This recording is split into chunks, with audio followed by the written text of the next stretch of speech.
Do I start the meeting? Yes, Amarjit, are you ready? Yes, we are ready. Cannot see your video. So, You can turn on your video.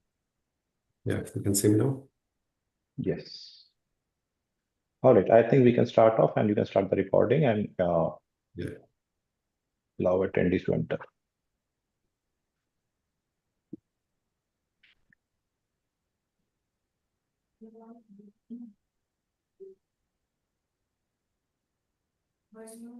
Yeah.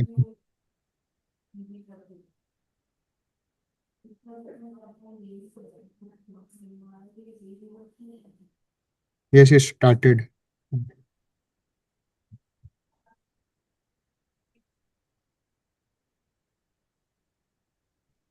Just wait for a couple of more minutes for more attendees to join and then we'll start. Good morning, everyone. We'll start our webinar in next 5 minutes. By that time, we'll have some more attendees and then we'll start off exactly at 11:05.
All right. I think we can start off. Viana and Amarjit, are we ready to go? Yes, we can start, Mr. Udit. Okay. All right. Uh, Thank you. Good morning, everyone. Thank you for joining us today. Over the past few months, we have seen that Kuwait has been placed on FATF grey list, and this has been a defining moment for the country's financial ecosystem, apart from multiple other things that are happening in the region. While headlines often frame this as a regulatory setback, the reality is far more strategic. This is a structured, time-bound opportunity for Kuwait to strengthen its AML CFT framework and align more closely with the global standards. Today's session is not just about explaining what grey list means. It is about breaking down the exact FATF plan, the real economic and operational implications, and most importantly, the practical roadmap to exit based on the proven UAE strategies. As you all must be aware that UAE was also put in the grey list similar to Kuwait. Our objective is simple: to move beyond the theory and provide you with clear, actionable insights, whether you are a financial institution, corporate, regulator-facing function, or investor operations in Kuwait. By end of the session, you should have a clear, crystal clear understanding of what needs to be done and how quickly it needs to be done, and how to do it effectively. Okay, so let's get started. So can you go to the next slide, Mr. Majid? Okay, so I'll just give a quick round of introduction about the speakers and their biographies. I'm Udit Wadhwa. I'm CEO and partner at Pinnacle Consulting Company, which is a subsidiary of AJMS Global, which is headquartered in Kuwait. I look after overall Kuwait operations. I have more than 13 years of experience in Kuwait, majority of which is coming at the regulatory compliance area. I work quite closely with a lot of regulated entities in achieving their compliances, and I'm CAM, CIA, CISA, and PMP certified. Along with me is Ms. Viana Sharma. She is our legal and FATF compliance expert. She is a solicitor with England and Wales, Scotland, and attorney at law at Trinidad and Tobago. She brings more than 22 years of experience, and she's an ex-FATF assessor. Overall, in terms of her national leadership, she has led national coordination with Trinidad and Tobago's competent authorities for effective AML, CFT, and CPF regimes. In terms of global liaison, she has served as a principal liaison to FATF, counter FATF for over 12 years, managing high-level regulatory engagements. She has also helped with policy development. She has developed legislative framework for global tax transparencies and AML CFT compliances. And finally, she has also done a lot of strategic remediation activities as former chair of the FATF Americas Joint Group, overseeing the countries with strategic deficiencies. Welcome, Ms. Viana, to today's webinar. Then we have Dr. Amarjeet Singh. He's director with us at AJMS Global, director for GRC aspect. Again, he's also PhD, CAMS, and ICA qualified. He brings us more than 15 years of experience across banking, insurance, GNFPBs in the UAE and India. In terms of regulatory experience, former CB UAE appointed compliance officer led AML safety programs, sanction screenings, and regulatory license with UAE Financial Intelligence Unit. In terms of global banking experience, he has held senior compliance roles at HSBC Bank, Deutsche Bank, as well as Société Générale. Thought leadership, he has been, the author of Money Trail book, Money Trail, the Mastering Financial Crime Compliance. And finally, in terms of industry recognition, he has been the Professional Excellence Award for Outstanding Compliance Leader. Welcome, Mr. Amarjeet, to today's webinar. Thank you, Mr. Udit. Okay, without further ado, I'll have Ms. Viana take over the session, and who will walk us through the agenda and various aspects of FATF from in detail. Ms. Viana, over to you. Thank you. Good morning, everyone. Thank you very much, Udit, for summarizing my background. And we welcome the opportunity today. We have a very short time to cover a lot of information on the, as Udit explained in his introduction, the Kuwait FATF experience. And our presentation today before you'll see in the next slide. Amarjeet, we'll move to the next slide, Yes. please. We have a list of everything we're going to cover today, and this is our roadmap. We'll begin with a very clear explanation of the FATF. What does the FATF mean? And what does increased monitoring actually mean for you, for all of those attendees in Kuwait, and how to interpret and understand that language. We'll walk through the Kuwait's official action plan with the FATF, the findings of the mutual evaluation report, which was published, and the broader global context for Kuwait within the MENA region and the way assessments go, bringing forward my experience having worked in the Americas joint group. So we'll examine the economic and operational impacts of this within the Kuwait system. So it's always all about its context, materiality, the systems within the country and how that is working. And in doing that, we will look at a cost comparison of the UAE's successful delisting that took place in the 4th round and break down this stakeholder specific implications. So your role, what you need to do within your organization and how AGMS can work with you. And we'll present finally the steps towards ensuring a remediation framework and the next steps within a time frame that can work for everyone who's in attendance here. So the agenda itself, you'll see these are the topics we're going to cover. And I'm going to deal with the first part of the agenda, and then Amarjeet will deal with the second half of the agenda. So we'll move to the next slide on explaining to you. So many of you will be very familiar with the Financial Action Task Force, and we've listed out some of the bullet points here of what is the Financial Action Task Force. And in order to really understand what is this implication of grey listing, we must start with the FATF itself. So we all would agree the FATF is the global standard setter for AML, anti-money laundering, CFT, countering financing of terrorism, and CPF, which is countering proliferation financing. And the FATF conducts evaluations of countries not only on whether they have laws in place, but whether the legislative framework works in practice. And this is done across the 11 immediate outcomes. So that forms part of the FATF standards. And they want to ensure that the standards work fully and effectively. So a total of more than 200 countries and jurisdictions are committed to implement the FATF standards, of course, Kuwait being one of them.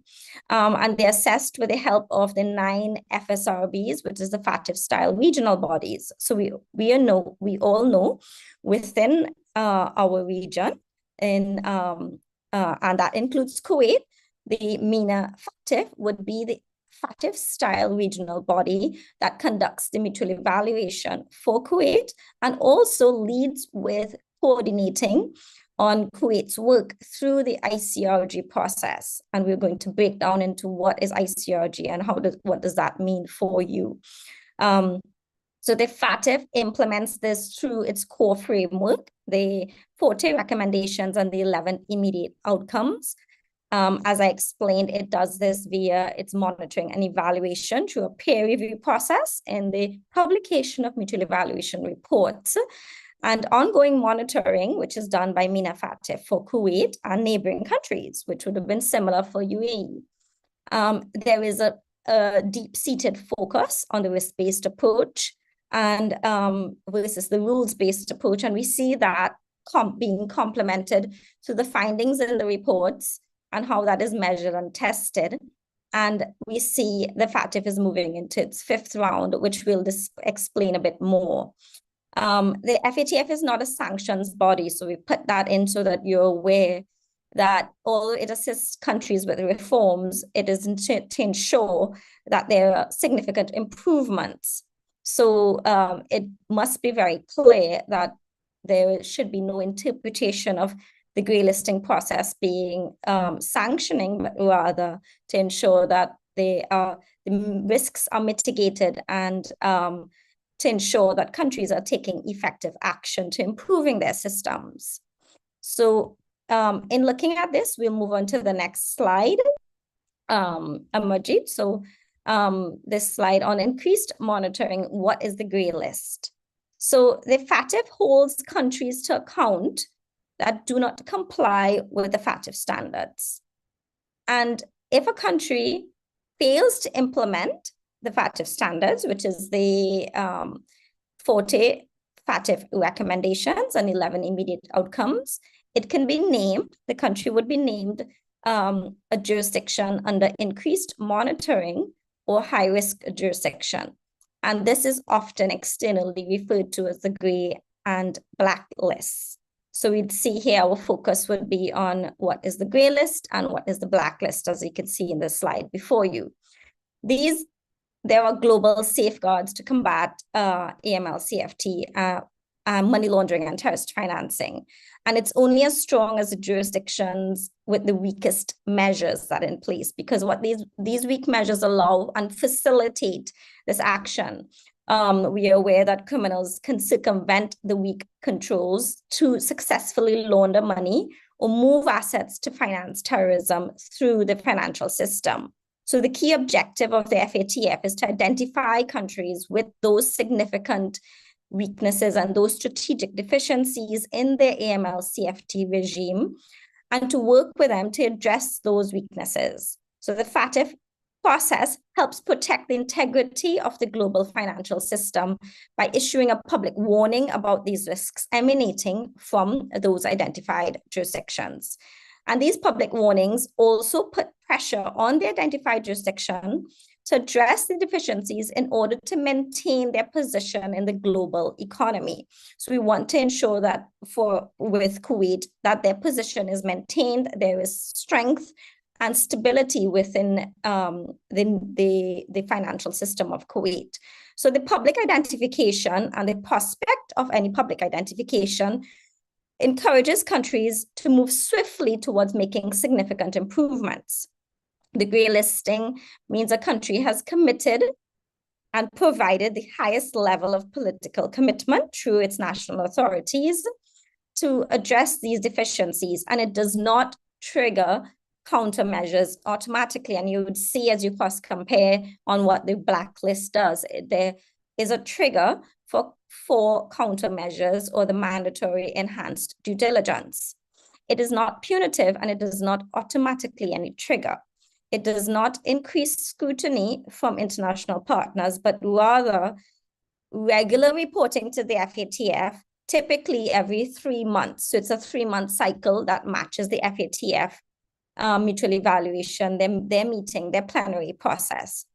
And many countries can stay on the FATF gray list for a varying periods of time. So we'll look at the time frame that Kuwait has will stay, and the time frame of the action plan. And then we'll look at the UAE, for example, exited in 23 months. That demonstrated that the rapid delisting is absolutely achievable. In the case of Trinidad and Tobago, which was also gray listed by the FATF, during the 4th round, we were able to delist within about a little over 2 years. So it took Trinidad and Tobago a bit longer.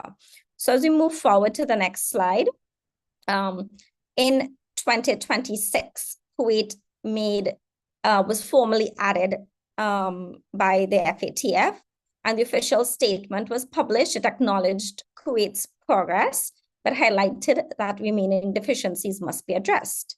Kuwait joined other countries in the list of jurisdictions under increased monitoring, but this is not unprecedented. Kuwait was gray listed in 2012 and successfully exited in 2015 after implementing major reforms. So we know that there's a capacity. The experience shows that there's a will within the country across the public and private sector to be able to achieve these reforms. And this is why you're here listening to the way in which that can be done. Our next slide, as we move forward, looks at the action plan. And the action plan needs to be focused. So we see some of the key elements within the action plan that the authorities have agreed to implement. It has to be targeted, focused, and entirely achievable.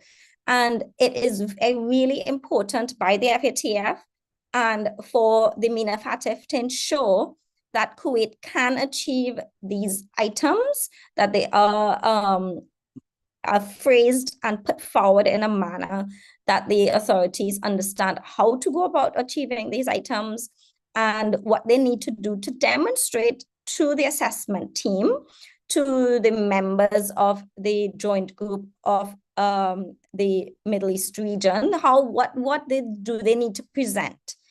and how they need to present this. So firstly, they are required to strengthen the DNFBP supervision, particularly in relation to real estate and dealers in precious metals and stones, to improve SDR reporting and risk understanding.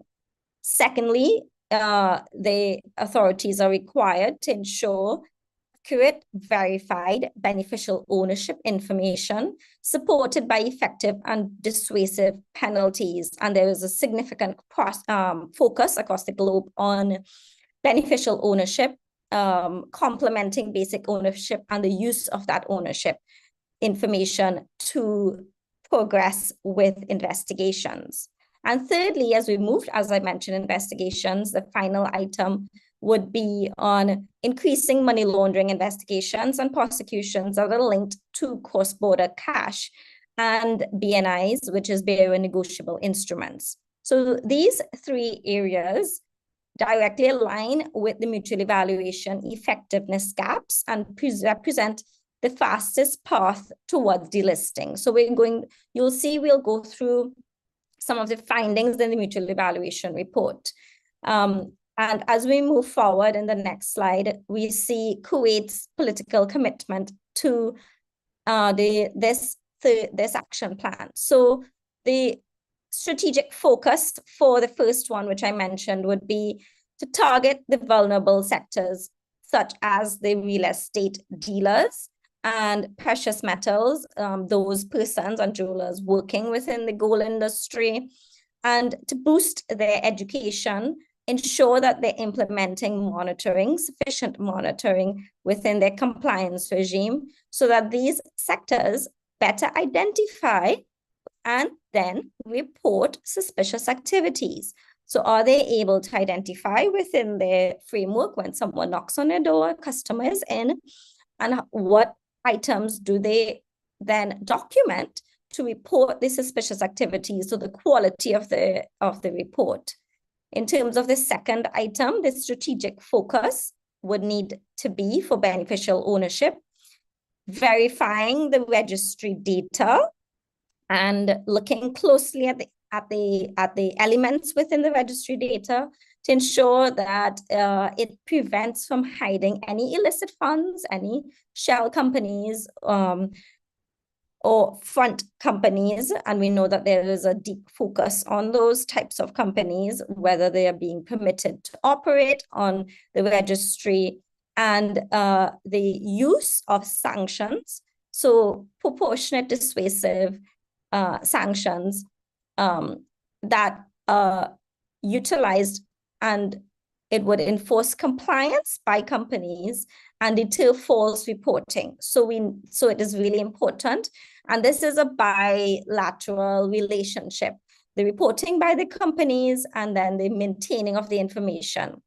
In terms of the next item, you'd see here on money laundering enforcement and prosecutions, and this item tends to be an area where countries take a little bit longer to demonstrate progress, because we know matters and cases take a while to go through the judicial process, and they have to be looked at within the court system. So the strategic focus would target money laundering tied to smuggling cash and checks across borders. So the role of customs authorities and immigration is quite significant.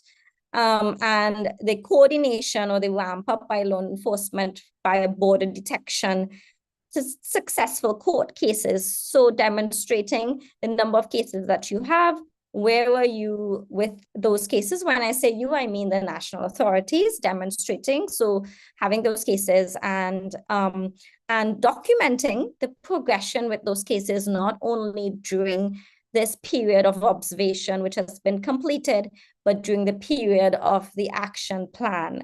So it's looking at all of those cases, having them listed out, writing case summaries, etc. So when we move on to the next slide, we would see that what is our picture of Kuwait? How do we sit across the global framework? And the map is here. It shows us the grey list cohort of 22 other jurisdictions. So Kuwait sits alongside these jurisdictions within the fourth round. And we must underscore that whilst this is not a sanctions designation, it does influence investor confidence, correspondent banking relationships, and cross-border financial flows. And that is something that is really important because it helps with the economy and ensuring that there is maintaining a good system, a way of life, that citizens can utilize cross-border mechanisms to be able to purchase, do all the transactions we can think of. And the strategic imperative is to minimize the duration of the listing. The shorter the period, the smaller the economic impact on Kuwait, and the faster that confidence rebounds within the global framework. So we see here that typically it can vary from 12 to 24 months. Some countries, particularly those in the African region, can take a bit longer because of their resources. But we know that the personnel in Kuwait will focus and play a great role. If we go forward to the next slide on being added, grey list triggers heightened due diligence expectations from foreign banks and partners. And we typically see more EDD on cross-border transactions, more questions about beneficials' ownership structures, not only of the organization, but within all of the clients operating and any clients that may be coming in and out. And you would be experiencing a slower processing time in some instances, particularly where there can be doubt in terms of that foreign bank or that foreign financial institution requiring digging a bit deeper to ask certain questions. But these impacts can be contained. The UAE, and we'll see this from our presentation with Amarjeet later, demonstrated that with decisive action, countries can maintain correspondent lines and restore confidence quickly. The key is proactive remediation and not waiting for the FATF deadline. So knowing that the country is already in, there's an action plan, focus, which we went through. There's a regional impact, and there's immediate consequence and financial impact. So we have a short historical overview here. When we go forward, we'll see the next slide of the, just very briefly, and we'll spend a few more minutes on this. This slide reinforces our timeline, when the on-site occurred, and we see everything is trajectory with the FATF process. The mutual evaluation was adopted, and we're going to some detail on the mutual evaluation in June 2024. And then the grey listing happened. So the FATF fourth round process requires that countries are given an opportunity of 12 months to demonstrate the way in which they can address the recommended actions within the mutual evaluation process.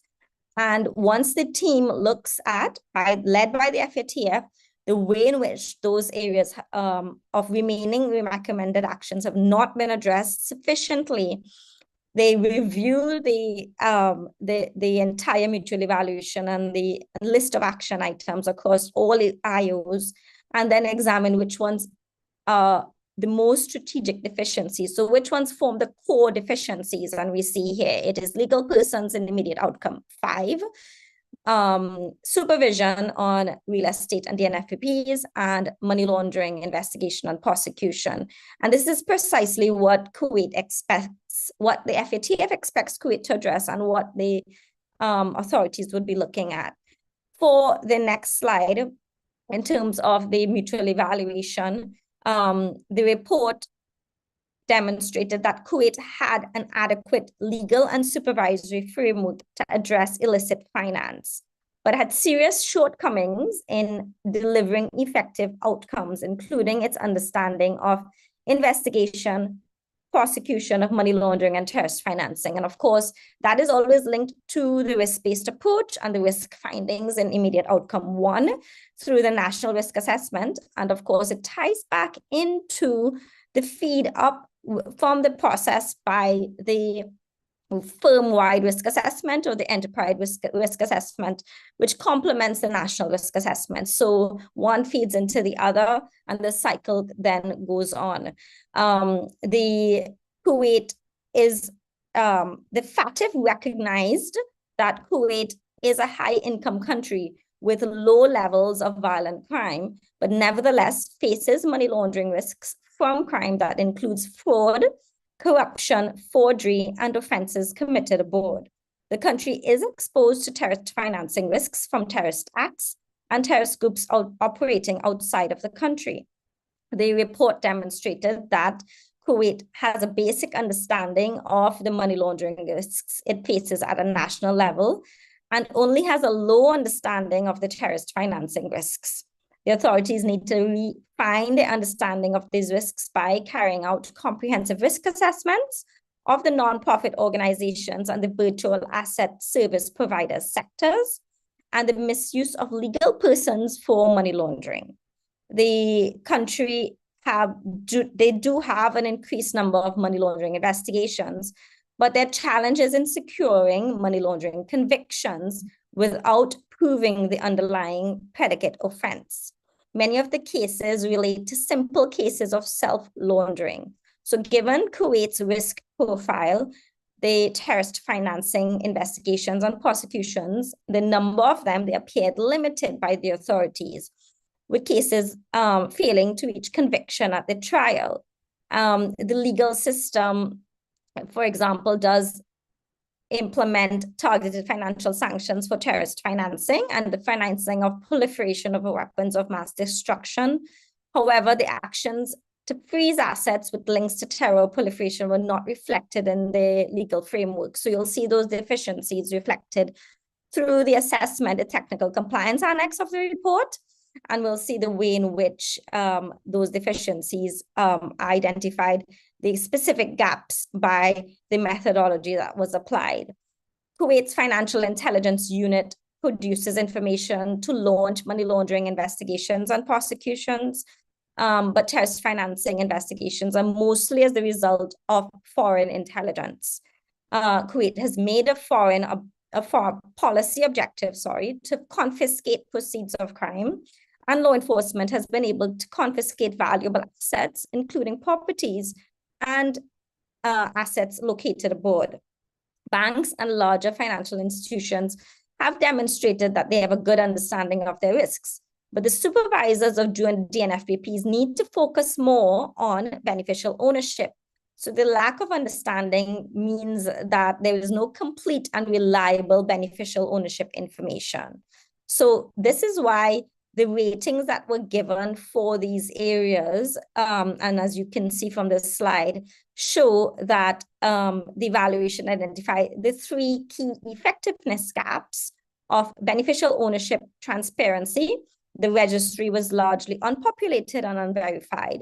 Money laundering investigations and prosecutions, particularly for complex and cross-border cases, and risk-based supervision of DNFBPs, as we mentioned, in relation to the real estate and dealers in precious metals and stones. And at the same time, Kuwait, there is progress with the new national strategy, improved TF and PF measures, and a better risk understanding. And of course, there must have been more improvements on the risk understanding as time has progressed. Remember, the mutual evaluation is a snapshot back in time of what the country has improved, and I'm confident that more work has been done, which is why we're here.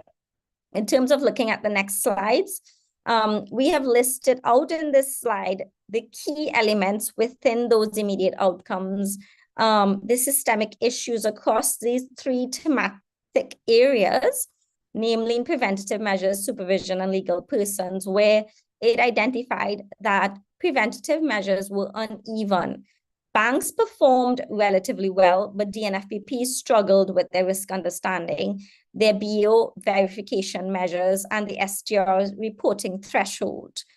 The supervision and licensing framework, there were challenges in terms of, even though it's event-driven rather than risk-driven, particularly by the MOCI, which the understanding is still developing. And in relation to the legal persons, which is the backbone of transparency, less than 5% of the registry was unpopulated at the time of the on-site with no sanctions for non-compliance. And these are the core drivers of the Kuwait's action plan that has been implemented. So for many of you here with us, you would see these when they're in working with the authorities. This is what they would be then coming to you to examine and look very closely at, and which AGMS would Global would be focusing on. So I would now, having completed my portion of the presentation, turn to my colleague Amarjeet, who would be taking forward with the next slide from slide 14 onwards. Thank you.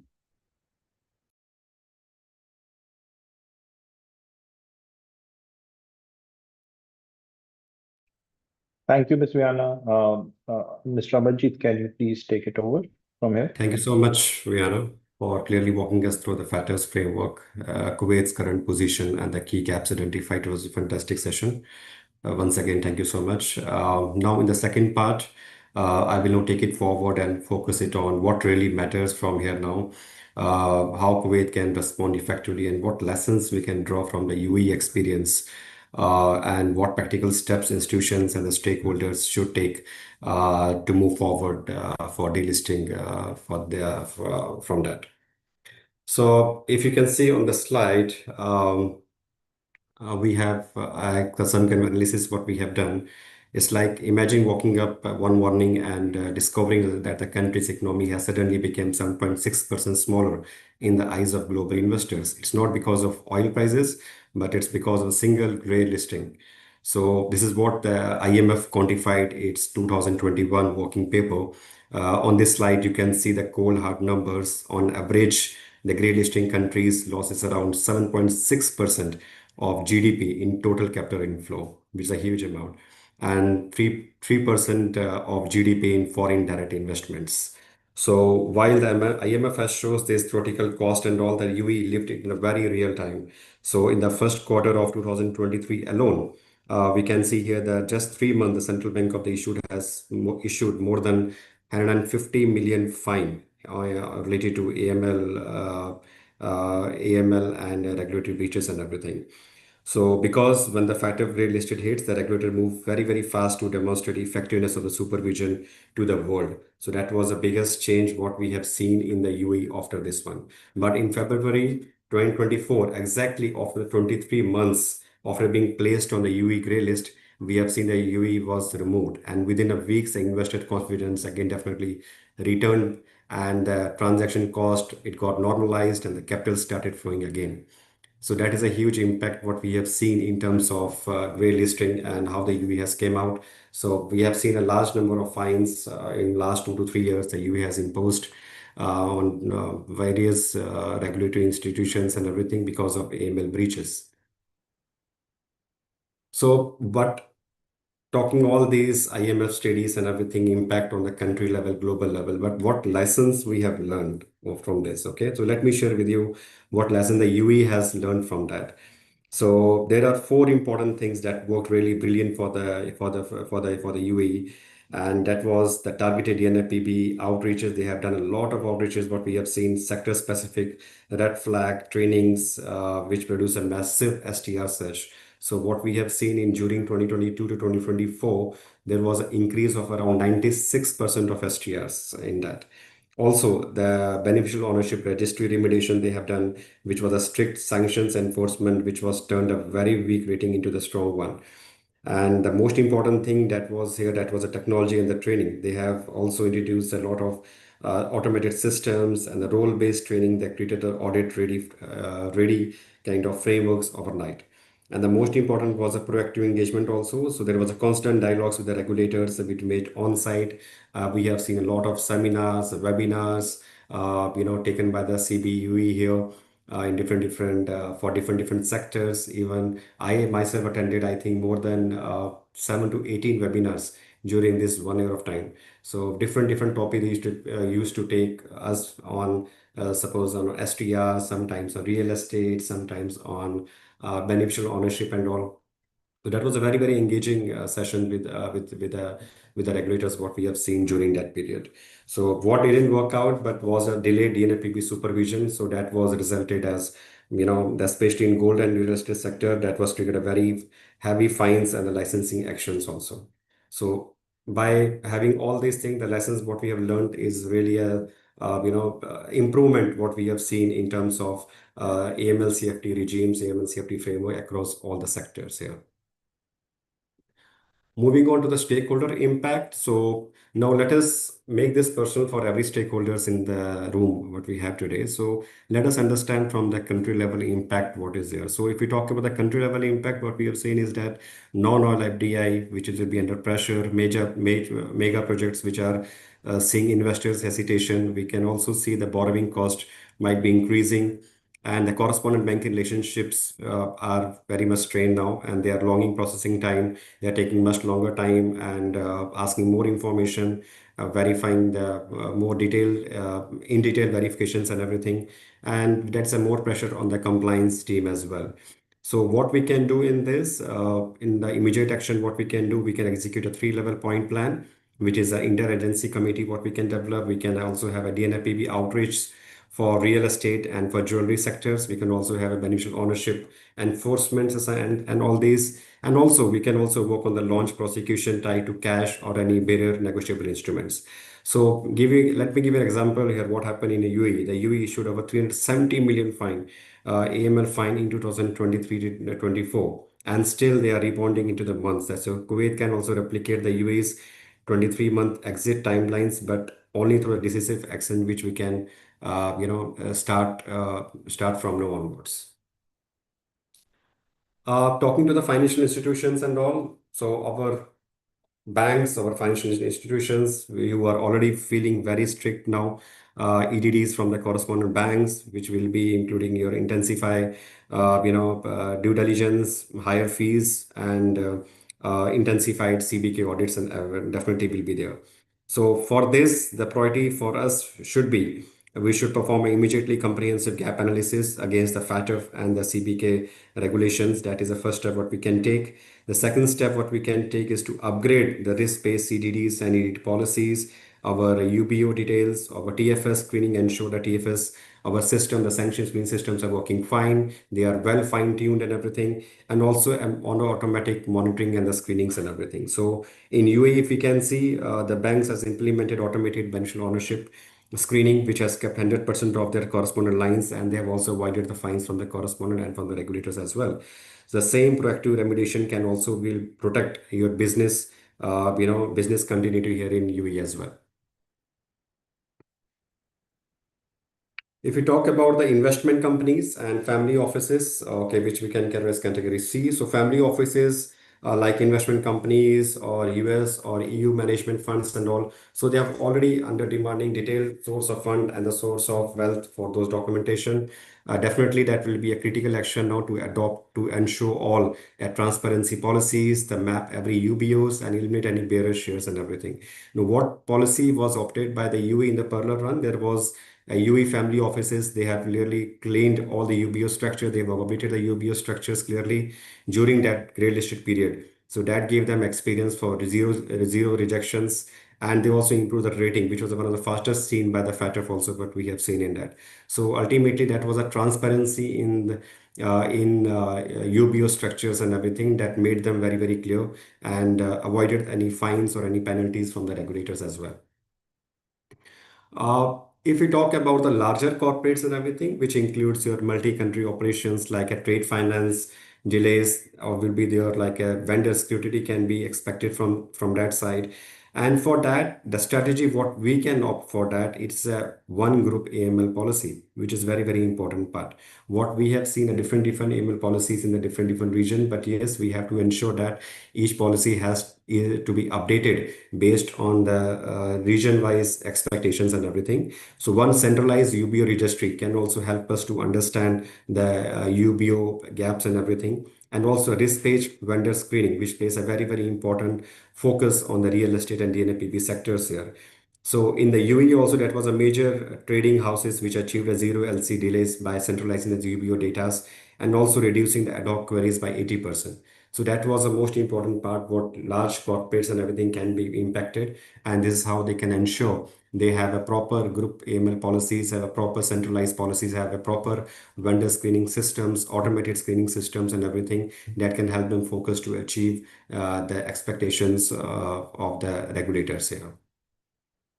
If we talk about the youth individuals, a very, very important part here. So even the high net worth individuals we can see, and even the expats which are feeling the pressure now, might be they feeling the pressure now because the account, foreign account hurdles will might be expecting there now. And EDDs on the last transfers will be there. They're going to ask a lot of questions for the source of funds, the source of wealth and everything. And they might be seeing sometimes there will be some delays for the transaction clearings and everything.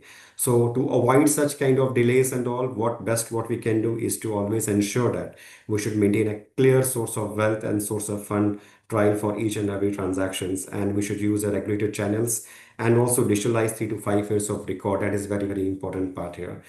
Now, if I give you example of in UAE, what HNIs has done, they have digitalized records. Okay, via we have a UAE Pass option here where they can face zero account rejections because it's all automated technology where you can go log into UAE Pass.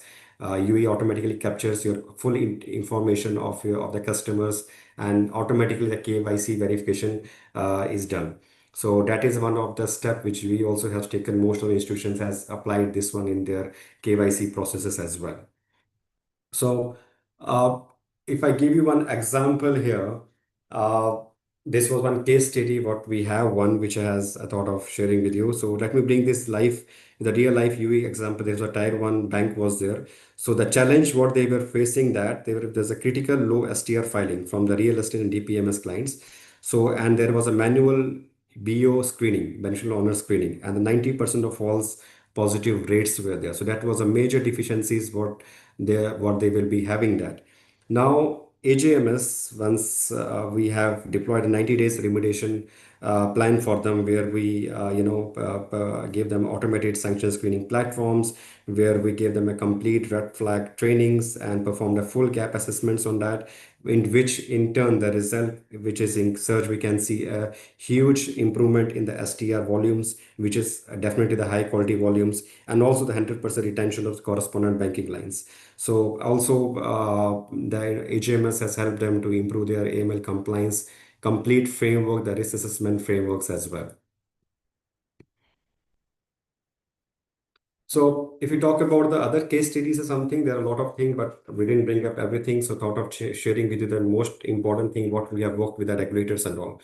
So this another case studies what we have. We have across the UAE, HMS has supported over more than 100 regulated entities, which is banks, exchange houses, real estate, gold dealers, the family offices, and fintech companies also.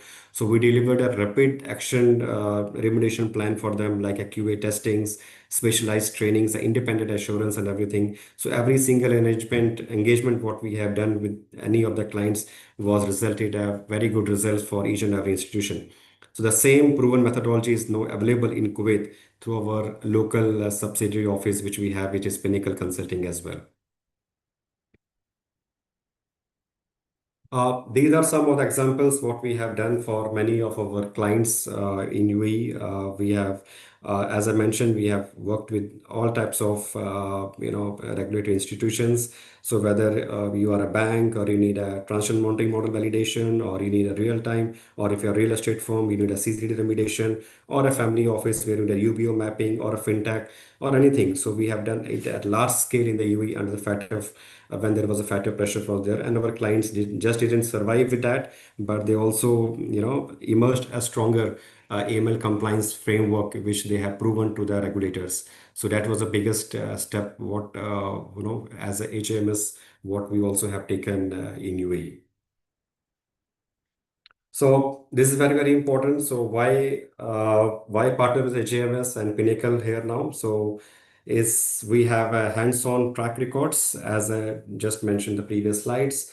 We work with different entities through successful remediation plans. We have a local presence. We have Pinnacle Consulting, which is based out in Kuwait, which has immediate on-ground support. Everything you will definitely find. We have audit-ready deliverables with measurable KPIs, everything, and we also very much cost-effective and non-disrupt implementation. That's what we are focused on. So that is why working with HAMS and Pinnacle is one of the good option here. That's what we can see because we have on-ground support and our team, as we already know that which Mr. Udit has already explained. We have very much expert team in compliance and all are very, very experienced in delivering the AML compliance frameworks.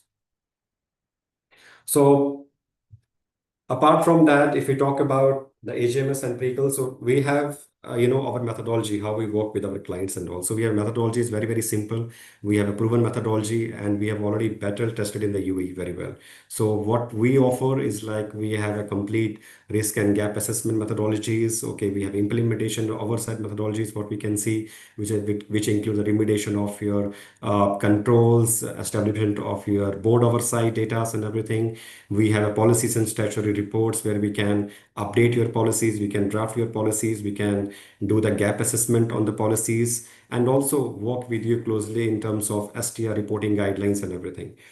If we talk about the technology platforms, we have our own systems as well. We have a DG compliance system, which can perform automated sanctioned compliance screening, risk assessment on the customers, and also the transaction monitoring. So which is ready to plug system and all. So apart from that, we have a separate training company, which is our group company, Hayfords, which provide a high level trainings to all the types of different trainings to the compliance, to the regular senior management, to the board level. Even it is AML training or specialized trainings, all the type of trainings what we provide, that all we are very much expert in that. So these are the ones we can see it's proven 6-step framework what we have in HMS and Pinnacle here. So with this, I have end my formal presentation. Now we have seen a cost of delay, the UAE proven success story and exit stakeholder impact, and this clear 6-step path also we have seen. Now we're happy to take any questions. Udit, over to you, please. Thank you, Amarjeet and Ms. Rihanna, for very insightful session. Already we are seeing a lot of progress happening on ground. For example, like in jewelry sector, cash acceptance has been stopped, as well as at the bank side, EDD has become very strong. We are already seeing a lot of progress on ground level in Kuwait, and a lot of digitization is also happening. So we are open for questions. I think there are already some questions. We'll start off. One of the questions, Ms. Rihanna or Mr. Amjad, you can answer is, what will be the biggest challenge for the private sector during this period? Who would like to take? Ms. Rihanna, if you want to take this question, please. Sure, I can take this question in terms of the biggest challenge for the private sector. I think that the main challenge would be the expectation and demonstrating heightened EDD within their framework, examples or case examples of implementing EDD and documenting that. And then also within your compliance program, training across all elements of your compliance program, having diligent work to explain the way in which your compliance program is maintained and in alignment, particularly if you are operating as a real estate within the real estate sector, or if you are operating within as a jeweler, that you can have examples of this. So I think that that would be the biggest challenge for the private sector during the period under review, whilst Kuwait has been identified and listed and has its action plan. Thank you very much, Udit. Thank you, Ms. Rihanna. Another question is, why Kuwait was added to the grey list in February 2026, and what about the Russia's FATF status? I think you have already covered a bit in the presentation. Yeah, if you want to reiterate it. I can cover the so I covered why Kuwait was identified in the grey list, because the findings from the mutual evaluation filtered down and was demonstrated that there was deficiencies in these 3 action items. So quite a lot of detail was spent on that. When we look at the other question on what is the FATF's position, and this is public information on the FATF website, in a few years ago, they did put out from their February 2026 publication that the FATF suspension of the Russian Federation continues to stand in alignment with the February 2024 statement. And what that means is that due to the unprovoked war against Ukraine, the FATF members note the potential risks of Russia to the international financial system, including growing connectivity to Russia.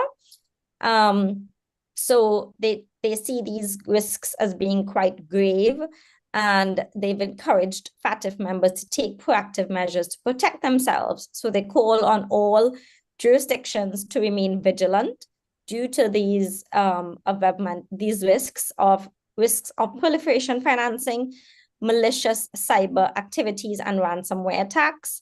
And the FATF is going to continue to monitor the situation.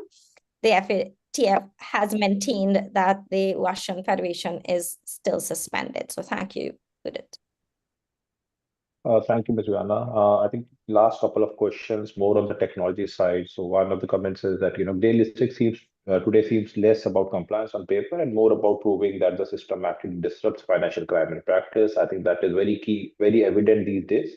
Also, another linked question to that is what role can technology play in helping Kuwait exit the grey list faster?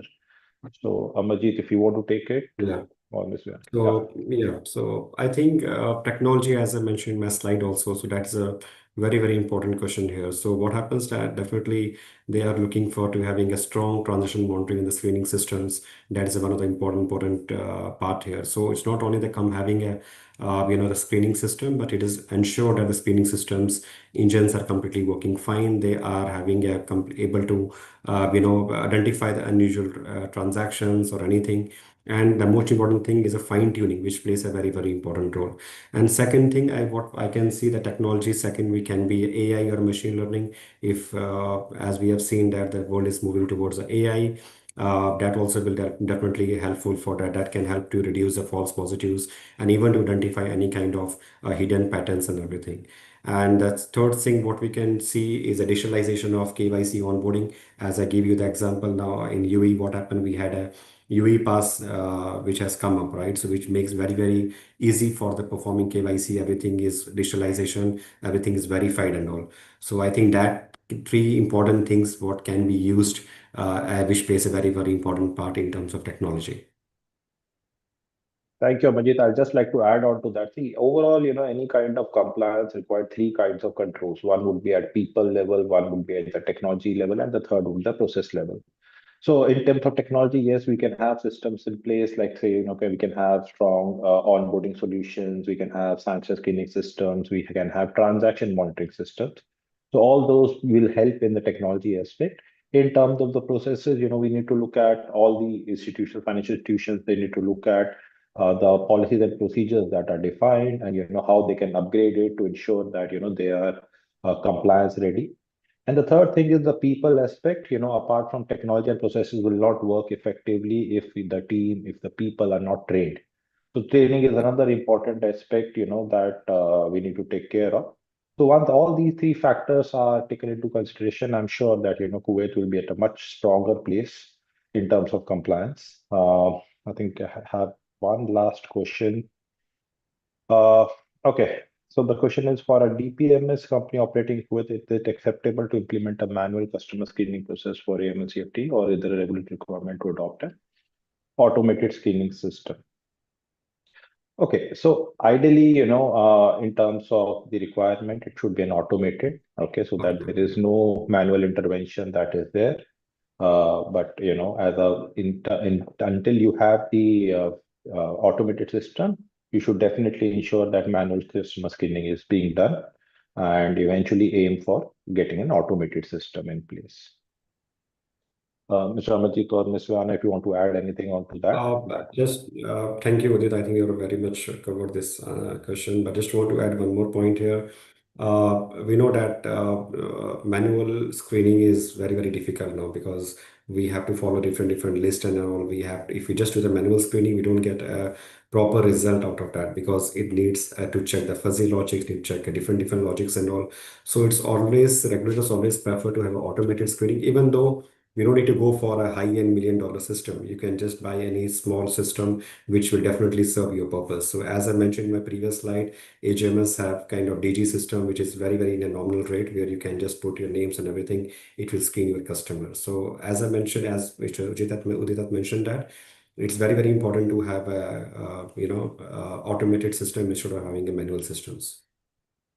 Okay, I think we are just over time, so I'll just answer the one last question that is there, and then we will close the session. So there's some question on, can you throw some light on UAE Pass? So UAE Pass is more like, in Kuwait context, is more like Kuwait Mobile ID.